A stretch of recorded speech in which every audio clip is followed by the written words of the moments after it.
বিষয়গুলো নিয়ে কথা বলবো আমার আলোচনার সেকেন্ড পার্টে। তো আমি বিনীত অনুরোধ করব যে যারা কে কোথা থেকে দেখছেন আমাদেরকে কমেন্টস করে জানাবেন।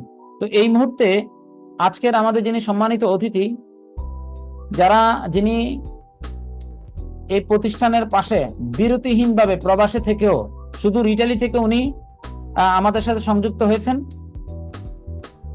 সাইফুল ভাই, আপনাকে বিনয়ের সাথে আমন্ত্রণ জানাচ্ছি। আপনার প্রতি অনেক বেশি কৃতজ্ঞতা, যা আপনার এই ধরনের আপনার মতো এরকম যারা আছেন তাদের ভূমিকার কারণে আজকের এই ডেস্টিনির নামটা সারা বাংলাদেশে, সারা পৃথিবীতে এখনো মানুষের কাছে ডেস্টিনি এখনো মানে কি বলে আছে এখনো। ডেস্টিনি ডেস্টিনিকে নিয়ে যে ধরনের রিপোর্ট করা হয়েছিল সেটা মিথ্যা প্রমাণ হয়েছে আমাদের অ্যাক্টিভিটিজের কারণে, আল্লাহর রহমতে। তো আমি সাইফুল ভাই আপনাকে বিনীত অনুরোধ করবো, আমাদের দর্শক শ্রোতারা আপনার কথা শোনার জন্য অধীর আগ্রহে আছেন। আপনি কথা বলেন। আপনার এই 12 সালের আগে পরের ভূমিকা আমরা আপনার কাছ থেকে সংক্ষিপ্ত আকারে শুনতে চাই। আপনাকে স্বাগতম।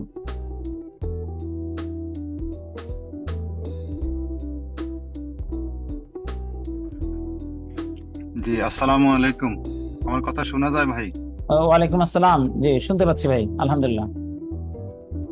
সকল ভিউয়ার্স, আসলে ভিউয়ার্স বলবো না, সবাই আমার প্রতিষ্ঠানের ভাই ব্রাদার, সকলের প্রতি কৃতজ্ঞতা, ভালোবাসা এবং আমি আমার সালাম জ্ঞাপন করছি। আসসালামু আলাইকুম। সালাম। স্পেশালি আপনাকে ধন্যবাদ দিতে হয় যে ডেস্টিনির দুর্দিনে আপনি এবং আরো যারা আমাদের শ্রদ্ধেয় লিডারগণ আছেন সকলের প্রতি কৃতজ্ঞতা জ্ঞাপন করছি। আর আমাকে এই প্ল্যাটফর্মে সুযোগ দেওয়ার জন্য আপনাকে অনেক ধন্যবাদ। আর আমি সাইফুল ইসলাম, আমার বাড়ি নোয়াখালী, ব্যায়ামগঞ্জ থানায়। আমি বিগত 16 বছর যাবৎ ডেস্টিনির সাথে আছি, আলহামদুলিল্লাহ। এবং আমার ব্যবসায়িক অবস্থান ছিল, আমি 7 সাইকেল কমপ্লিট করছি। 8ম সাইকেলের সময় ডেস্টিনির দুর্দিন শুরু হয়। তো এরপরে আমি ইতালিতে আসি, এখনো পর্যন্ত ডেস্টিনির সাথে আছি। আর আরেকটা কথা বলি, সেটা হলো আমি ভাগ্যবান আরেকটা কারণে যে আপনি এই প্রোগ্রামটা যখন চালু করছেন, এই প্রোগ্রামের প্রথম অতিথিও কিন্তু আমি ছিলাম। জি জি। তো আলহামদুলিল্লাহ। আমি ব্যক্তিগতভাবে ডেস্টিনিকে ভালোবাসি, রফিকুল আমিন স্যারকে ভালোবাসি, ম্যানেজমেন্টে অন্য যারা আছে সকলকেই ভালোবাসি এবং শ্রদ্ধা করি। তো ডেস্টিনির ক্রান্তি লগ্ন থেকে এখন পর্যন্ত ডেস্টিনির সাথে আছি শুধু একটা কারণে, এটাকে ভালোবাসি এবং কর্মসংস্থানের সুদূর প্রসারী একটা চিন্তা নিয়ে কাজ করতেছিলাম। তখন বর্তমান আহ, যে সরকার আমাদের থেকে বিদায় নিছে, স্বৈর শাসক, এই সরকারের রোষানলে পড়ে আমাদের কোম্পানি অবরুদ্ধ হয় এবং বিনা বিচারে আমাদের এমডি এবং চেয়ারম্যান স্যার এখনো জেলে আছে। 11ই অক্টোবর 2012 সালে ওনারা কারাবরণ করছেন স্বেচ্ছায়। রফিকুল আমিন স্যার এবং মোহাম্মদ হোসেন স্যার, ওনারা তো মনে করছেন ওনাদের কোনো অপরাধ নাই, যার কারণে স্বেচ্ছায় ওনারা আদালতের মাধ্যমে আত্মসমর্পণ করছেন যে আমরা ন্যায় বিচার পাবো। কিন্তু এটা যে আমাদের কোম্পানির জন্য, ম্যানেজমেন্টের জন্য একটা ট্যাপ হিসেবে ব্যবহার হয়েছে, যার জন্য শুধু রফিকুল আমিন স্যার এবং হোসাইন স্যার না, 45 লক্ষ ডিস্ট্রিবিউটর কিন্তু এটার ভুক্তভোগী। এবং এই যে বর্তমানে স্বৈরশাসক বিদায় নেওয়ার পরে অন্তর্বর্তীকালীন সরকার গঠন হয়েছে, বিভিন্ন আসামি মুক্তি পাইছে, অথচ আমরা বিনা বিচারে 12 বছর জেল খাটতেছি। আমি তো এটা মনে করি না যে শুধু আমাদের স্যারেরা জেল খাটতেছে, আমরা 45 লক্ষ ডিস্ট্রিবিউটর জেল খাটতেছি।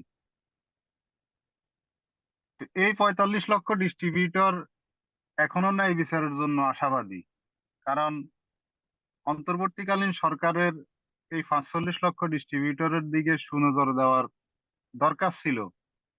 কারণ ডেস্টিনি এমন একটা প্রতিষ্ঠান যেটা মানুষের আবেগ, মানুষের ভালোবাসা, বেকারদের কর্মসংস্থানের ব্যবস্থা করেছিল। এই প্রতিষ্ঠানটাকে বাংলাদেশে টিকিয়ে রাখা সরকারেরই দায়িত্ব, কোম্পানির প্রচেষ্টা, সরকারের দায়িত্ব এটাকে অগ্রগামী হিসেবে সামনের দিকে এগিয়ে নেওয়া। যে প্রতিষ্ঠান 12 বছরে স্বচ্ছতার সহিত প্রায় 400 কোটি টাকার উপরে সরকারি কোষাগারে ট্যাক্স প্রদান করেছিল, এরকম একটা প্রতিষ্ঠানকে একটা ভুয়ো সিটির মাধ্যমে সরকার ক্রিমিনালি করে এটাকে অ্যাটাক করলো, যার ইয়া এই আমরা এখনো পর্যন্ত দেখতেছি এটার কোনো সুরাহা হচ্ছে না।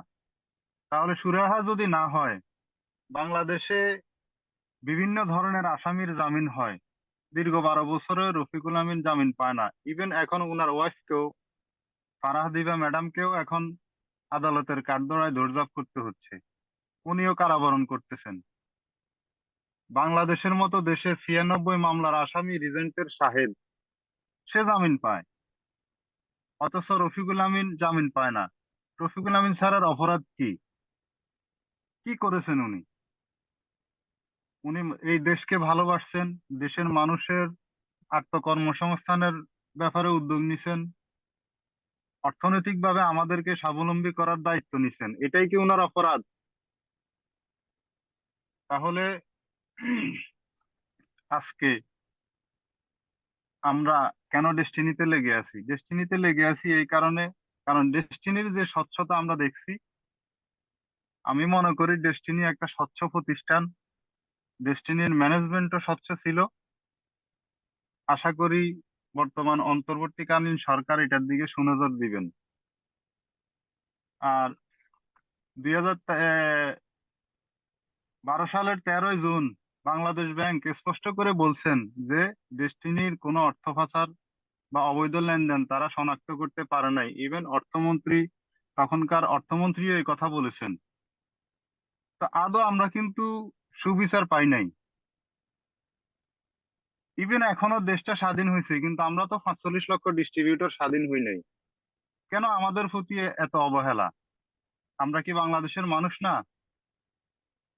আজকে আমি সাইফুল ইতালি আছি, আলহামদুলিল্লাহ আল্লাহ পাক আমাকে যথেষ্ট ভালো রাখছেন। তারপরেও আমি ডেস্টিনির সাথে জড়িত আছি। ডেস্টিনি কামব্যাক করবে, ডেস্টিনিতে আবার ব্যবসা করব, এই দিনের অপেক্ষায় আছি। এবং 2012 সালের পর থেকে এমডি স্যার যেভাবে যেখানে যে নির্দেশনা দিয়েছেন, ঠিক সেম ভাবে কাজ করতেছি, সরাসরি এমডি স্যারের দিক নির্দেশনায় কাজ করতেছি।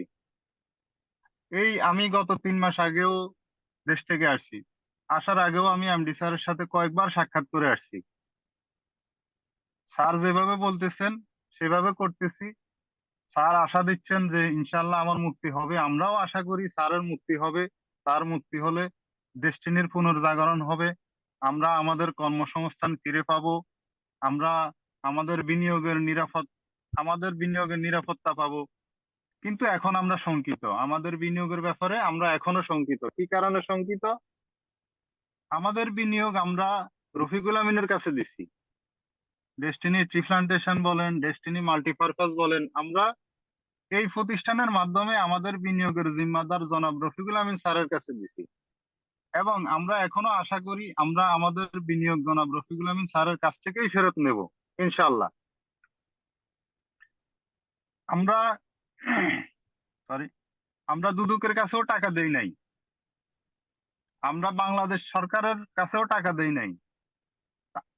আমরা যেখানে আমাদের কোনো অভিযোগ নাই ডেস্টিনির বিরুদ্ধে, 12 লক্ষ, 8.5 লক্ষ বিনিয়োগকারীর কোনো অভিযোগ নাই, তাহলে সরকার কেন আমাদেরকে বন্দি করে রাখছে?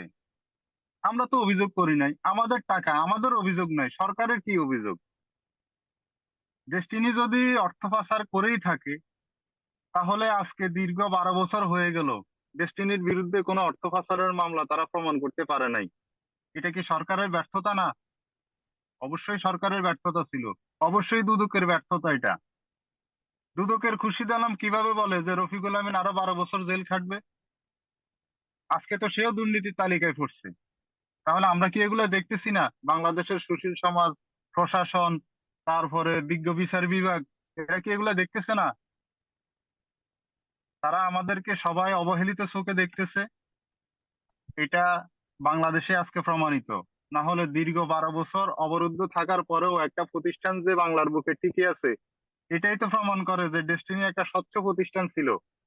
এবং ডেস্টিনিকে যদি সুযোগ দেওয়া হয়, ডেস্টিনি আবার বাংলাদেশের মানুষের কল্যাণে কাজ করবে, বেকারদের কল্যাণে কাজ করবে, অর্থ সামাজিক উন্নয়নে কাজ করবে। এটা রফিকুল আমিন স্যারের ওয়াদা। এবং রফিকুল আমিন স্যার এখনো আদালত জেলে বসেও যে লোক বাংলাদেশের 1 কোটি মানুষের কর্মসংস্থানের ব্যাপারে চিন্তা করে, তাহলে এইরকম একজন বিজ্ঞ লোক, এইরকম একজন ট্যালেন্টফুল লোককে যদি এই 4 দেয়ালের মাঝে বন্দি করে রাখা হয়, এটা বাংলাদেশের জন্য অমঙ্গল ছাড়া আর কিছু নয় আমি মনে করি। আল্লাহ তাআলা ভালো চাইলে ভালো হবে ইনশাআল্লাহ। তবে আমরা মনে করি রফিকুল আমিন স্যার বাংলাদেশের সম্পদ এবং হোসেন স্যার বাংলাদেশের সম্পদ, উনাদেরকে মুক্তি দেওয়ার দরকার।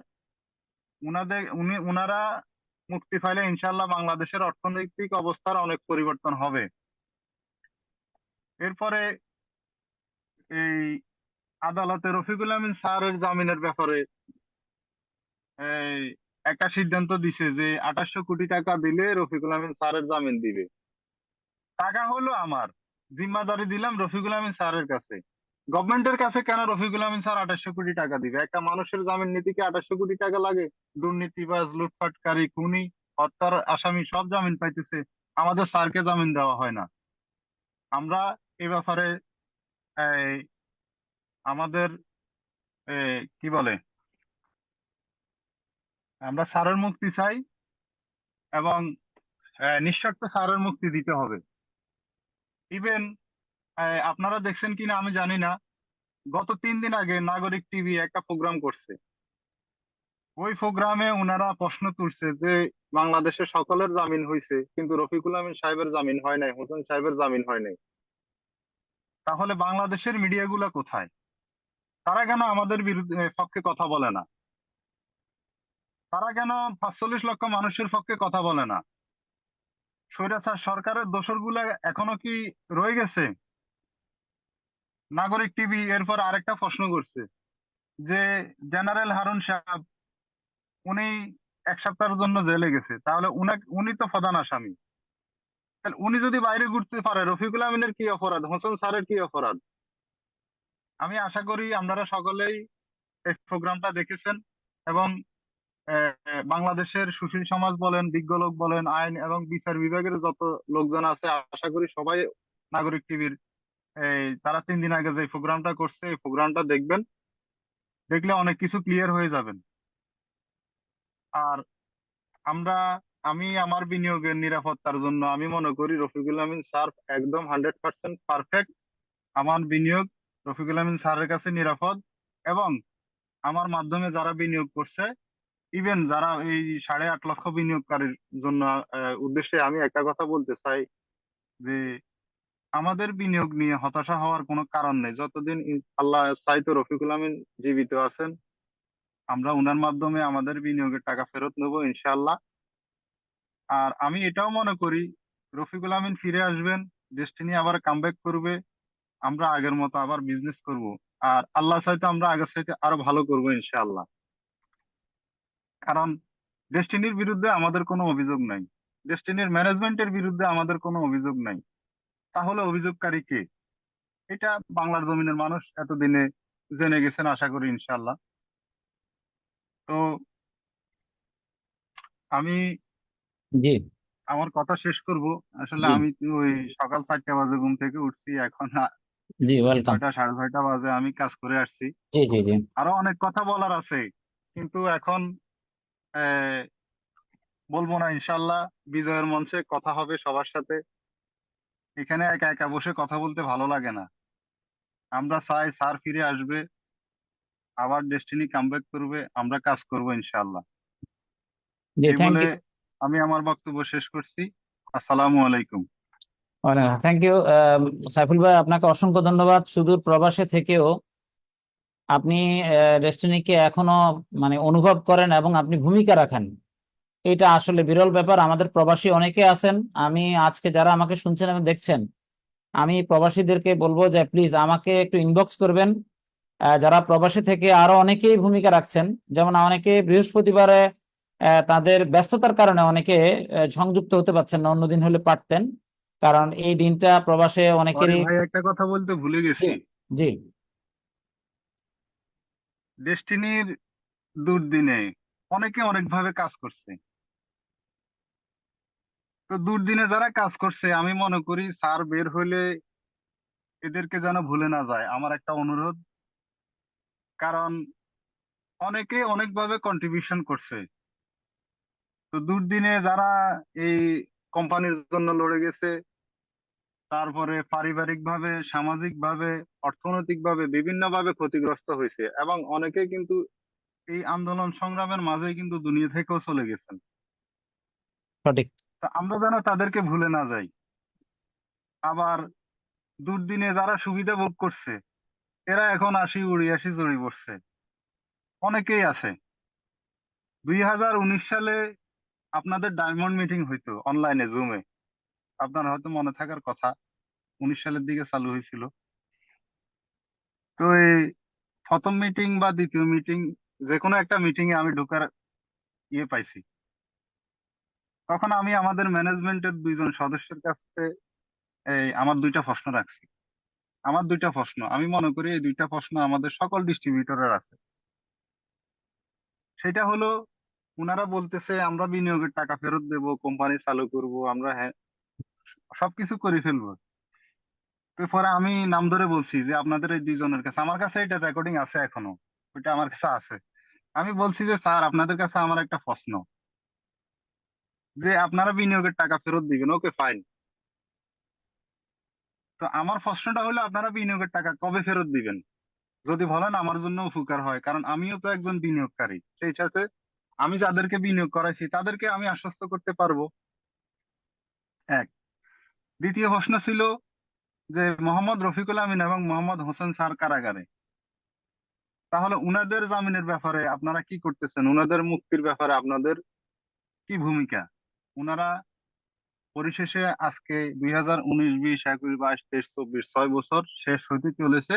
আমার এই প্রশ্নের উত্তর আমি তাদের কাছ থেকে এখনো পাই নাই।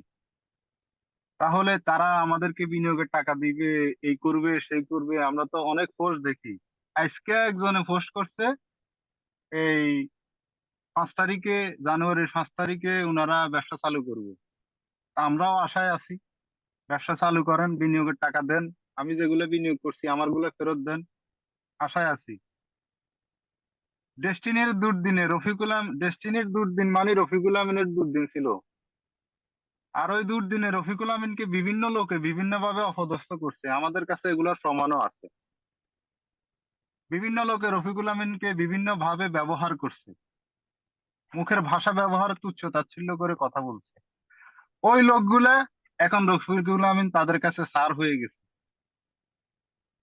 এখন রফিকুল আমিন কারো কাছে আহ, মনে করেন জন্মদাতা ফিতার সমান হয়ে যাচ্ছে। তাহলে দুর্দিনে তারা কোথায় ছিল? এখন তো সুদিন আসতেছে, আমরা মনে করি, ইনশাল্লাহ আশা করি। তো তারা যে আমাদেরকে এই সরাসরি তো পারে না, অনলাইন প্ল্যাটফর্মে আসি আমাদেরকে ভুলভাল বুঝাইতেছে, এগুলার দিন কি এখন আসেনি? তাদের কাছে প্রশ্ন, এগুলার দিন এখন নাই। আর তাদেরকে বলতে চাই, আপনারা যেগুলা করতেছেন, আপনারা কি এমডি চেয়ারম্যানের পরামর্শ নিয়ে করতেছেন? যদি এমডি চেয়ারম্যানের পরামর্শ নিয়ে করেন, তাহলে সঠিক রাস্তায় আসি কাজ করতে হবে। এলোপাতাড়ি ভাবে আপনি কাজ করবেন, এটা পরীক্ষিত ডিস্ট্রিবিউটররা মেনে নিবে না কখনো। তারা দীর্ঘ 12 বছর অনেক ত্যাগ তিতিক্ষার পরে আজকের এই অবস্থানে আসি দাঁড়াইছে। যারা দীর্ঘ 12 বছর অক্লান্ত পরিশ্রম করছে ডেস্টিনির পিছনে, শ্রম দিছে, ঘাম দিছে, টাকা পয়সা দিয়ে হেল্প করছে, আপনারা কোথায় ছিলেন? তারা কোথায় ছিল এতদিন? ডেস্টিনির সম্পদ রক্ষা করছে কারা? এই দুর্দিনের ডিস্ট্রিবিউটররা ডেস্টিনির সম্পদ রক্ষা করছে। আপনারা কোথায় ছিলেন ম্যানেজমেন্টের লোকজন? ডেস্টিনির বা ট্রি প্লান্টেশনের বাগানের গাছগুলো কেটে নিয়ে গেছে, আপনারা কোথায় ছিলেন? তারা কোথায় ছিল?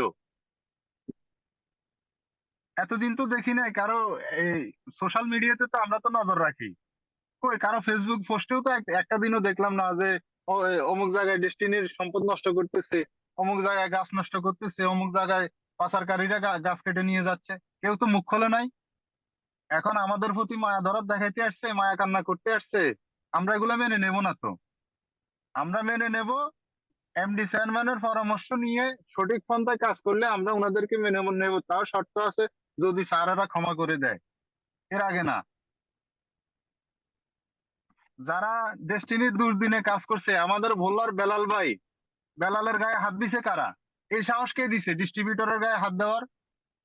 সে একজন ডিস্ট্রিবিউটর, একজন বিনিয়োগকারী। তারা যে তার গায়ে হাত দিল, তারা যে হাসপাতালে পৌঁছাইলো, তখন এই ম্যানেজমেন্ট কোথায় ছিল? যারা এখন আমাদের জন্য মায়া কান্না করতেছে।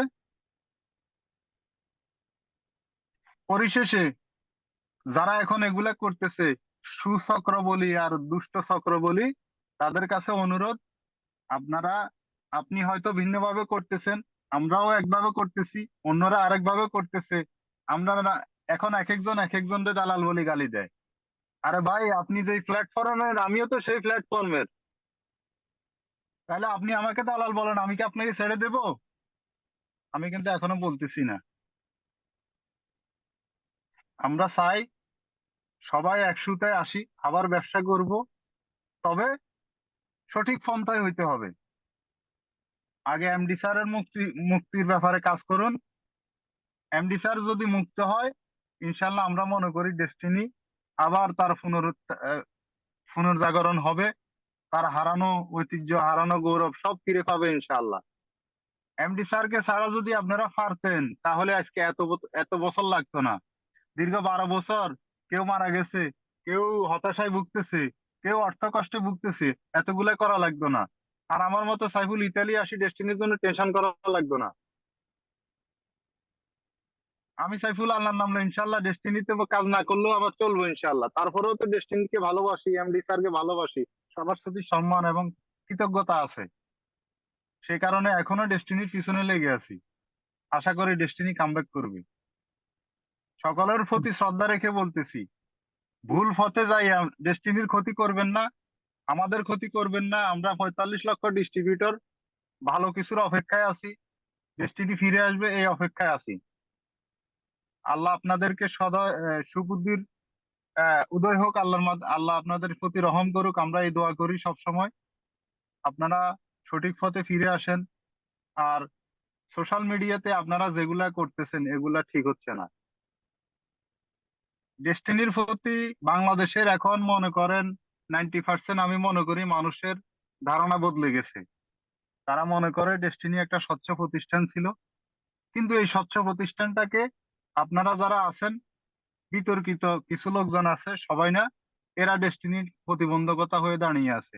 জেনারেল হারুন সাহেব একজন মুক্তিযোদ্ধা, একজন সেনাপ্রধান।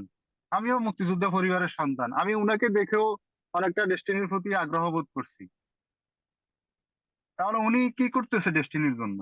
উনি তো যখন ডেস্টিনিতে আসছে, উনি বলছে আমি 2 বছর ডেস্টিনিকে অবজারভেশন করছি। 2 বছর অবজারভেশন করার পরে উনি ডেস্টিনির এই গ্রুপের প্রেসিডেন্ট হয়েছেন, দায়িত্ব নিছেন। তাহলে এখন উনি কেন চুপ করে আছেন? উনি কেন ডেস্টিনির জন্য কিছু করতেছেন না? এই 45 লক্ষ ডিস্ট্রিবিউটরের প্রতি উনার কি কোনো দায়বদ্ধতা নাই? কেন উনি উনি তো গত কয়েক বছর আগে এই মাতার সেন্টারে আসে মিটিং করছে, বলছে আমি এই দায় নিয়ে মৃত্যুবরণ করতে চাই না। কোথায় গেল উনার এই লেকচার? উনি যে লেকচার দিয়ে গেছে এই 3-4 বছরে আমাদের জন্য কি করছে উনি? কিছুই করে নাই। ঠিক আছে জি। বরং উনি ঠিক আছে। আহ, অন্যদের সাথে আঘাত করে চলতেছে। যাক, এখন এগুলা বলবো না ভাই। যদি ভুল কিছু বলে থাকি, সবাই ক্ষমা সুন্দর দৃষ্টিতে দেখবেন। আর এমডি স্যারের জন্য, চেয়ারম্যান স্যারের জন্য সবাই দোয়া করবেন। আর আল্লাহর কাছে খাস করে দোয়া করবেন, আল্লাহ যেন আমাদের ডেস্টিনি প্রতিষ্ঠানটাকে মুক্ত করে দেয়, আমরা আবার আগের মতো কাজ করতে পারি। দেখা হবে বিজয়ের মঞ্চে ইনশাল্লাহ। সবার প্রতি ভালোবাসা রইলো, শ্রদ্ধা রইলো, যারা এই দুর্দিনে ডেস্টিনির জন্য কাজ করতেছে। সকলের প্রতি সম্মান রেখে আমি আমার বক্তব্য শেষ করতেছি। সালামু আলাইকুম। জি, থ্যাংক ইউ সাইফুল ভাই, আপনাকে অসংখ্য ধন্যবাদ আপনার এই মূল্যবান মানে সময় থেকে প্রবাসে এত পরিশ্রমের মাঝেও আপনি সময় দিচ্ছেন, দিয়ে যাচ্ছেন, ভূমিকা রাখছেন, আপনার প্রতি অনেক বেশি কৃতজ্ঞতা। আপনাকে অসংখ্য ধন্যবাদ জানাচ্ছি আমাদের প্রোগ্রামে সংযুক্ত থাকার জন্য। তো এই মুহূর্তে আমি জনাব ইব্রাহিম খলিল, যিনি কুমিল্লা তিতাস থেকে আমাদের সাথে সংযুক্ত হয়েছেন, উনি ওনার ওনার ওনার থেকে আমরা ওনার পরিচয় এবং ওনার এই দুঃসময় দুর্দিনে ওনার অ্যাক্টিভিটিস বা উনি কি বলতে চান আমরা তার কাছ থেকে একটু শুনি। ওনার অভিব্যক্তি এবং অভিমত এবং অভিব্যক্তি আমরা ওনার কাছ থেকে শুনবো। জি জনাব ইব্রাহিম, আপনাকে স্বাগতম। বিসমিল্লাহির রহমানির রহিম। স্যার, আমাকে শোনা যাচ্ছে? হ্যাঁ, শোনা যাচ্ছে, প্লিজ। আসসালামু আলাইকুম স্যার। আমি মোহাম্মদ ইব্রাহিম খলিল, আহ, কুমিল্লা তিতাস উপজেলা থেকে ডেস্টিনি লিমিটেড একজন প্রথম পরিচয় ডিস্ট্রিবিউটর, দ্বিতীয় পরিচয় হচ্ছে আমি কোম্পানিতে কাজ করে জি ইব্রাহিম, দীর্ঘ সরি এক মিনিট, সাইফুল ভাই আপনি যেহেতু পরিশ্রান্ত, আপনি চাইলে লিভ নিতে পারেন। আপনাকে অসংখ্য ধন্যবাদ। জি, আপনি যেহেতু রেস্ট নিতে চাচ্ছেন, আপনি চাইলে চালান। আর জি, হ্যাঁ প্লিজ ইব্রাহিম। ওকে ভাই, আমি লিভ তো নিলাম। জি, থ্যাংক ইউ। দোয়া রাখেন। সাইফুল আসসালামু ভাই, আলাইকুম। আলোচনা, আল্লাহ হাফেজ। ইব্রাহিম ভাই, আল্লাহ হাফেজ। আসসালামু আলাইকুম। কথা হবে আচ্ছা, ইনশাল্লাহ। ইনশাআল্লাহ। আসসালামু আলাইকুম।